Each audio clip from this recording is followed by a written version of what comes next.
ရေခဲမြစ်လေတွေဒဏ်ရာတွေနဲ့ထားရခဲ့သူရဲ့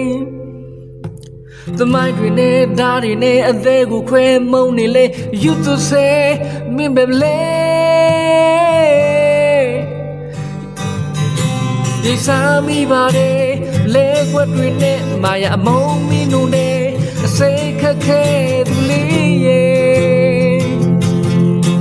အခုအမွေလိုပဲဖြောင်းခွေအမတ်တရားတွေပဲထားခဲ့လာမင်းလေးရဲ့စိတ်ကောင်းနေပြီမင်းပြောတော့နှလုံးသားတစ်ခုလုံးချွမ်းလောင်လို့သွားဖို့ဒီနေ့ဟာနောက်ဆုံးပဲမနှက်ပြနှုတ်ဆက်သွားတော့မယ်သူတယောက်လူပဲကြည်ခွေ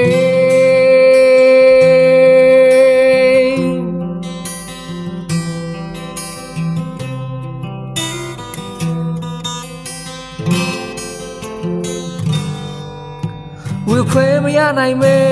နာကြည်တရားကိုဆွဲလမ်းမိနေတယ်အပညာမဲလက်ခံနေအိမ်မထဲမင်းကိုပဲလိုက်ရှာခဲ့ချစ်သူလေးရဲ့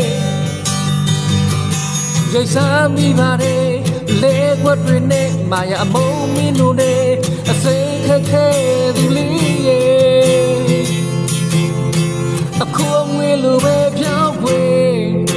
အမတ်တရားတွေပဲထားခဲ့လာမင်းလေးရဲ့စိတ်ကောင်းနေပြီမင်းပြောတော့နှလုံးသားတစ်ခုလုံးချမ်းလောင်လို့သွားဖို့ဒီနေ့ဟာနောက်ဆုံးပဲမနှက်ပြနှုတ်ဆက်သွားတော့မယ်သူတယောက်လိုပဲကြည်ခွေစိတ်ကောင်းနေပြီမင်းပြောတော့နှလုံးသားတစ်ခုလုံးချမ်းလောင်လို့သွားဖို့ဒီနေ့ဟာနောက်ဆုံးပဲမနှက်ပြနှုတ်ဆက်သွားတော့မယ်သူတယောက်လိုပဲ